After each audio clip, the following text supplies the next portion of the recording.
Okay, I'm just going to show you the standard. This is standard graphics CopperCube. You see the distance. There's no. It's got mip mapping running, but the distance is blurred. See, it's very blurry at a distance. The textures. This is because anisotropic filtering is not running for this terrain system. All I had to do, well, it wasn't a small thing. A special line of code makes all the difference. So that is how it is now. See, in the distance, it's just a blur.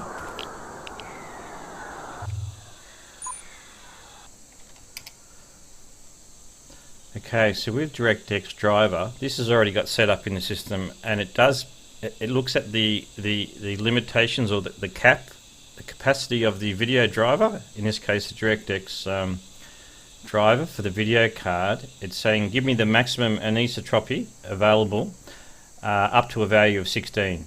So give me the minimum value of either 16 or whatever. If it's a lower figure than that, give me the lower figure of the maximum output of the video card. In this case, it's probably like 32. Anisotropy 32 level is a bit too much.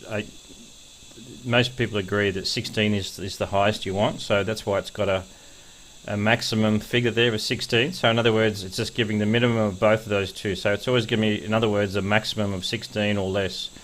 That actually does work, but it doesn't get applied to the game. It's really strange. So I had to go through it and test some things out, and I found that it's all got to do with this stuff here: mag filter, min filter, and mip filter. Magnification, minification, and mip mapping. Most of that was working fine after I was playing around with it. However, there was one part of that was not right. It could have been better, which is the mip map filtering. Default CopperCube is this is the old CopperCube code, and this is the old Irrelic code. Both of them were not up to scratch. I found a better method actually. So the CopperCube method is if you had trilinear filtering on, it would default to what's called texture filter linear. Otherwise, just give me texture filter point. Now the Irrelic upgraded version looks at the bitmaps. It says if you're using bitmaps and you're using trilinear filter, then give me linear. Otherwise point, otherwise turn it off if you're not using bitmaps. Whereas I actually experimented with all the settings very carefully and actually found that if you use, forget about whether it's trilinear filtering or not, if it's using bitmaps, use linear, and otherwise turn it off. You can just have none if there's no bitmaps, that's fine. But so linear is the highest version for bitmaps. Even if you're using anisotropic filtering, and so I experimented and I found that looked better. And actually, okay, I found this manual as well that confirmed that is true. So I'm not changing a setting to something that shouldn't be. There's this PDF called Basic Texturing I found. It gives you the actually available list there. Supposedly there's a couple more available as well after anisotropic, but that's only for magnification. I haven't really tested that fully. Anyway, so this is the table here. Now what it's saying is linear can be used for mip mapping. It's not just for trilinear filtering. It can be used for mip mapping, magnification, and minification. And there's an anisotropic. It's for minification, magnification, but not for mip mapping. So in other words, linear can be used. I stumbled across by experimentation the best method for mip mapping, whereas before it was defaulting to point, unless you're using trilinear filtering. Makes sense now, because I was always wondering why trilinear filtering always looked better than pretty much everything else. I noticed that. Anyway, so this is probably why. Alright, so that's the old code. We don't need that anymore. We've got new and improved code. Alright, so and this is the new line of code that I added to get it to work. So that's even though it was so it's picking up the maximum amount of anisotropy from the video card up to 16, which is correct. I'm not going to do an API to adjust that, because it'll just take the maximum up to 16. That's a good default actually to stick with. I was going to stick with 16 anyway as a max. So I just had to set this in here, and I found that this activated the anisotropy effect properly, and that's the figure that I created a variable to link to the previous code. Okay, so when I run that, you're going to see much better. Look at the distance of the textures now. You can see all the way, like everywhere. It's like there's no blur. I mean, it's such a distant blur. It's so small in the far distance. It's like you wouldn't bother about that. You know, you could probably go to 32, anisotropic level 32, to fix that up a bit more, but I don't even think you'd even bother with that. Yeah, some textures you use on the ground level will have a tiny shimmering effect occasionally, but that's the texture. If you use other textures that have a more consistent colouring, like something like this texture, you don't see it at all. So that's more of a texture related issue actually.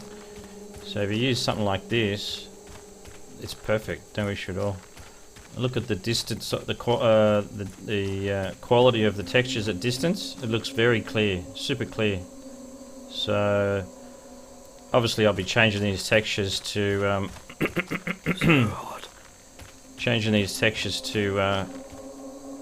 from a certain angle. That texture looks pretty good, but only from a certain angle. Yeah, so I'll be changing them anyway. This is just a test once again. So the combo, that texture is not loaded properly, but you can see what I mean. The distance, there's no blur now. This is totally fixed. The anisotropy level is running at 16 now, whereas it wasn't working at all before. So there you go. That's that one.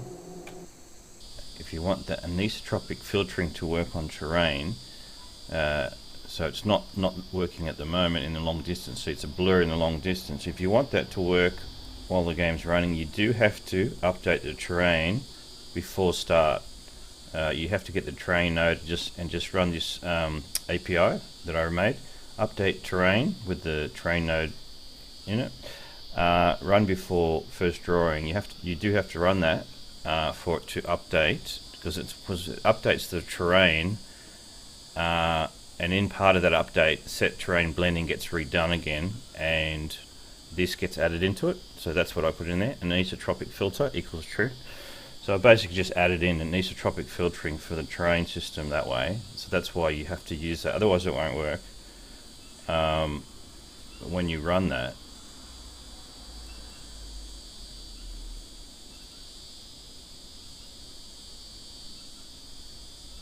now you can see it does work. Look at that, the long distance. It's so detailed, it's amazing actually. Look at the long distance now, there's no blur. It might be very, very far away, a slight blur, but that's really pretty irrelevant, I think. Look how much detail. Just so much more detail, it's amazing actually. Yeah, it might cost you a little bit more frame rate, but it's not much. It's not much. It's probably like a small amount of frame rate for a lot better looking terrain. Heaps better. Yeah, so that was working really good. On some textures, like I said before, you'll see a very slight shimmering in the long distance, in the far, far distance, but it's nothing really to worry about, I think. If that does concern you, you can just change the texture to have a more consistent sort of color in the texture, not so many variations of light and dark. I think that's really what's causing that shimmering. It's just having a little bit of trouble blending that in perfectly. But anyway, no, look at that. Look at all the detail. Gosh, compared to what it was before. I'm just playing around with anti-aliasing at the moment. Yeah, I'd love to use CopperCube anti-aliasing, but no, not with post-processing, which is a problem. I'm trying to work out a solution for that. I don't know if I can. I'll see what happens. Might have to do a post-processing shader for MSAA or anti-aliasing instead. That might be the answer. Okay, in regards to my other document method that loads a separate menu system that's permanently in memory, it's working really well. I've had no issues with it. Very happy with that. Yeah, so those APIs are working really well. Load other document, switch to other document, or switch back to main document. You can delete it if you want, if you ever need to, the other document. But yeah, that's working really well. Not had any issues with that.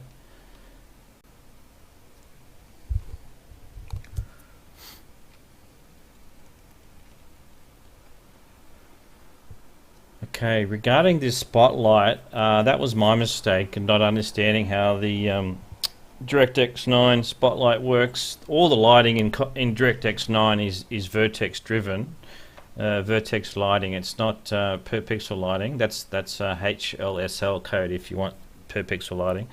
Per vertex is okay, but has limitations. So here's the torch. So you can, when I say the torch is not really usable in one of my previous other videos, I mean, no, it is actually. It's not terrible. It's actually quite okay. The only problem is you can't have large triangles. That's the problem. Don't have large triangles. Otherwise, because it's got a certain cutoff within a certain range of the cone, you'll get really weird light and dark as you move at certain angles across a large triangle. You'll see a slight problem. See the top of that bench? It's a bit of a large triangle. You're getting a little bit of different bright on one triangle, so that, and then not so bright on the other. I can fix that. There's ways to fix that. So you can see it's actually totally usable. But if you see the roof, I haven't touched the roof.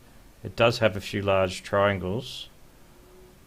Well, for this particular one, I've made it the cone to spread out quite wide, so it's actually covering a large area.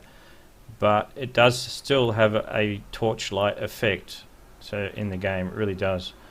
And also, yeah, it's totally usable in the terrain as well. The terrain uses reasonably large triangles. It's not super large, but it's totally usable as well. It's not like a full-on, a small center round spot on the ground. You know, you can't focus that close because unless you got a ton of small triangles, you can't do that. So you just make the cone size spread out a little bit, so it covers a wide area. So, and also it needs to be on top of the player and behind the player, looking down at an angle a little bit as well. Otherwise, if it's not looking down at an angle, it won't highlight the ground properly. So you can see a tiny little bit of glitching as it moves across the terrain. I could probably fix that if I angle it down a bit more, but actually as it is right now, it's not too bad. It's pretty good actually. So that is usable. It's totally usable. Just so long as you know you can't have it too focused. You have to have it spread out a bit, and also you can't have big triangles as well. So previously what was happening, these big triangles on the ground here used to be two gigantic triangles. As you move across it, you would see really weird lighting effects. That's because the triangle's too big. You'll see a little bit of that if I go up top. Certain parts of it I've corrected, other parts not. So you're going to have differences in lighting. See this right in front of me now? That's a big long triangle. That's not getting lit properly because the triangle is actually too big. Whereas just beside it, that is getting lit. So I need to go through and just even them out a bit. I'll show you what I mean. So you can see 4 triangles. It might not be very clear, but there's actually 4 triangles just in that little spot there. You could make more, but anyway, that's okay as it is. So I mean, that is totally usable as it is. It's not blowing out the lighting too much from being when you're up close. So I've got it at a good level, not too bright. You're not too bright, and you're not too dark either. But you can't have it too focused. See that? See the lighting change on that? That's doing that dark and light because I haven't fixed up that triangle. That's one large skinny two large skinny triangles right there. That's why it's changing white to black like that. But I can fix that. I'll show you how to fix that. So that used to be 2 gigantic triangles here. All I did was edit it. You can do all this in CopperCube, no problem at all. Polygon editing, triangles, select. See that? It's now 1, 2, 3, 4, 5, 6, 8 triangles instead of 2.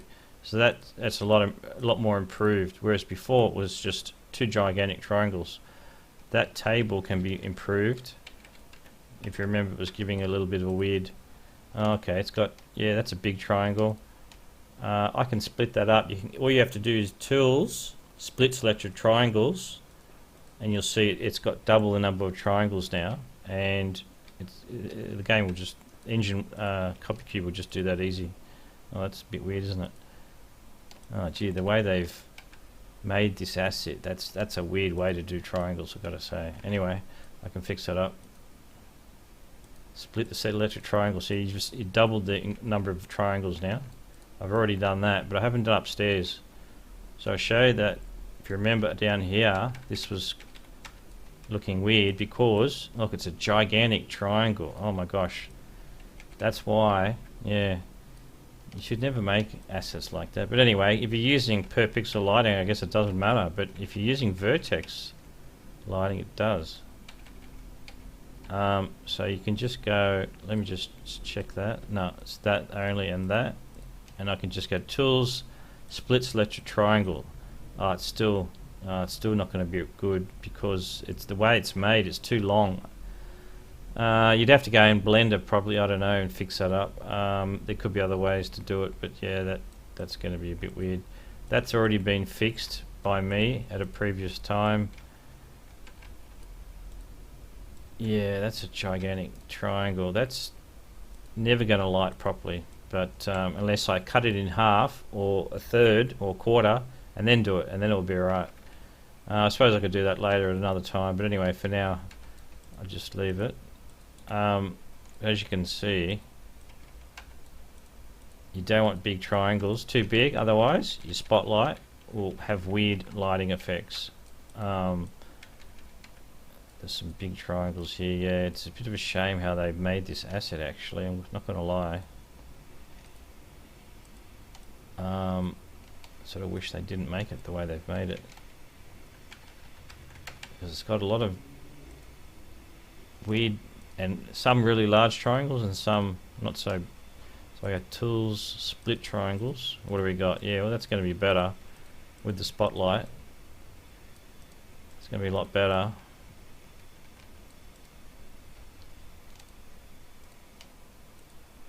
I mean, this is probably really just this particular way this asset was made. A lot of other assets that probably don't have this problem, I would say. See that? It's split it in, so that's going to be a lot better with the spotlighting as well. That's already okay. That one's a problem. That's too long. Tools, Split Triangles. Yep, that's alright. That'll be okay now. So it's really easy to do in CopperCube, which is good. You can fix these problems up. Just look for super large triangles. And if you're going to use the spotlight, and yeah, you're going to have to just do some quick adjustments for it. You want it to look right.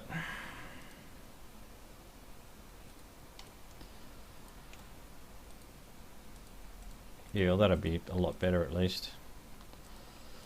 Yeah, so bit of a shame that you've got to go and do that, but anyway, something like this, obviously, no, it's already got a lot of small triangles. That's fine. Yeah, so that's how you fix lighting issues when you're using a spotlight. If you're using a point light, it doesn't seem to be a problem, from what I can tell. So, but I wanted a spotlight. This whole time I've been looking for ways to get a decent spotlight, because that's a big part of my game. Is I wanted to have this dark, encompassing darkness around the player, and require the player to have a spotlight just to get around and do stuff. To me, that was a big part of my game. If I can't get that, I'm just not happy at all about it at all, not one bit. I mean, I could have stuck with the point light. It would have been half alright, but just not great. Not really what I was wanting originally. But the spotlight as it is, it's usable. I accept it. It's just being usable. I can use it. So that's this. The editor, CopperCube editor, is actually really good at just splitting up the triangles like that.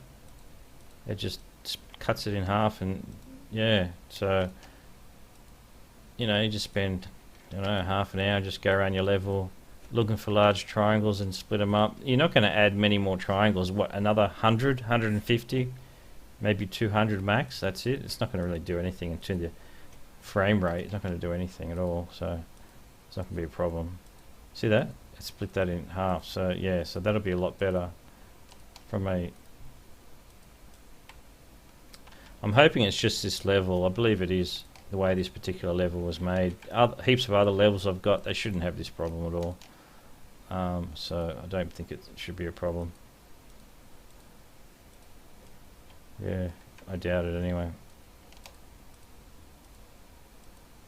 Of course you could do pixel lighting, but then you do that.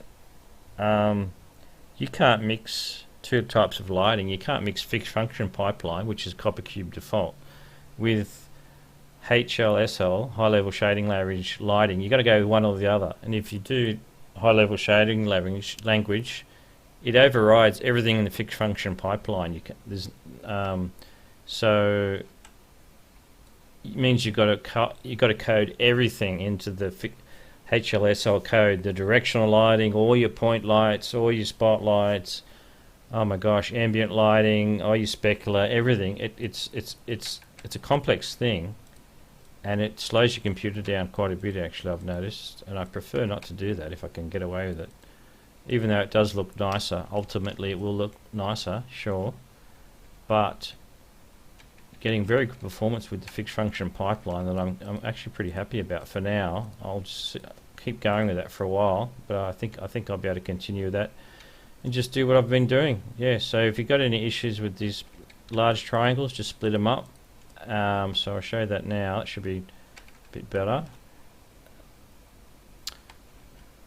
Alright, so this is I'll try it again. Alright, so did we fix this table, didn't we? Yeah. Does it look better? It does look better. It's a bit more even. Yeah, it is bright on top because I've pointed the spotlight down at an angle. Preferably, ideally, at a 45-degree angle would be the best, so that no matter where you're moving around, looking normally, you're getting lighting on the ground and lighting in front, without getting too much lighting, like blown out lighting, like directly in front of the player, or too much blown out lighting directly on the ground either. So I could probably angle it down a little bit more. Actually, it would look less blown out when you're up close to objects. That emissive light does not get affected by the diffuse lighting, so that continues to look good. Things like that, yeah, it's not too bad. It's not overblown too much.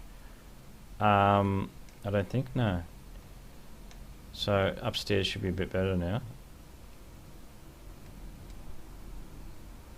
Yeah, you can see it's a little bit more even. Not perfect because there's still some big triangles there. But that's some of those. I haven't fixed that little bit there. I haven't done that. I haven't done that one either. But yeah, so that's what you've got to do if you want decent lighting using a spotlight. Just go through and fix up all your large triangles. Just split them in half, or sometimes more than that if it's really big, and that will fix the problem. So that's the issue. And yeah, and in terms of the train, no, it's alright, it's fine. You could change the size of the squares in the train if you think it's just a little bit too big. I mean, but it's not too bad as it is. You can see it's very usable. So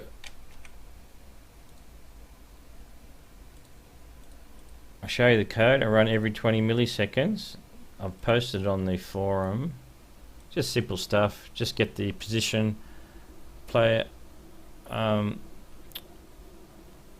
mouse position, get the play position. Actually don't need the rotation. I don't know why I've even put that in there. So the end position from the mouse. I wouldn't use the target of a play. I've tried using that. It's limited, doesn't always work. Don't need the rotation actually. Play position and the mouse position get position from 3D from 2D, and then I've angled it down so it looks really far away from the player. So the n.y I've dropped down by 1,000 units, which is probably only about 10 degrees or maybe 15 degrees down at an angle towards the ground. Yeah, then the direction vector is 1 minus the other, and then you normalize it to give a net unit distance effect of 1 unit, so no more of the x, y, and z, and then you can use that to change the direction of the spotlight just there. So that's a pretty simple bit of code, and I'll show you the spotlight. Okay, so there's the player there, and the spotlight up. You need to stick it above the player, and so that when it's looking down at an angle, somewhere sort of down at that angle that way, it's looking down in the ground in front of the player. So you don't want it looking straight out because it won't highlight the floor properly then. So in other words, looking down at an angle is the best way, and 1000 units is probably it's like a 15 or maybe 20 degrees angle down.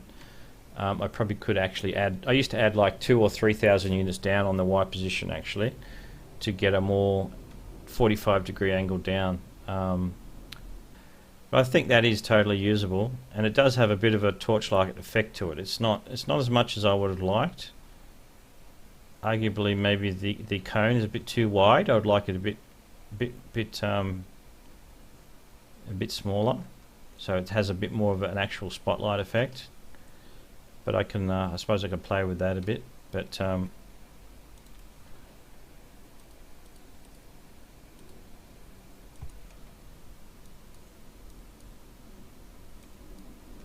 that, as it is, does work. So that's just radius of 30, outer cone of 45, inner cone of 0. You can actually change the inner cone. The fall off is fixed at 1. It won't. This number here won't change anything at the moment. I might play around with that perhaps, but yeah, so 40 and 10 or 40 and 20, something like that. Wouldn't reduce the size of the cone too much, because then you'll have see more issues with the vertex lighting issues actually.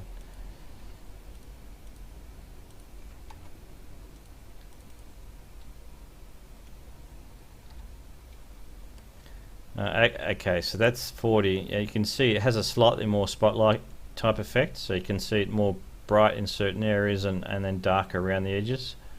I mean, ideally that's what I really wanted. Yeah, it's never going to be a perfect spotlight. It's not like a proper per pixel lighting spotlight, but and the smaller you make it, the more issues you have with the large vertexes basically. So it's a balance between the two. Yeah. Yeah, as you can see, it's not too bad as it is right now. That's okay for me. I think that's all right. What do you reckon?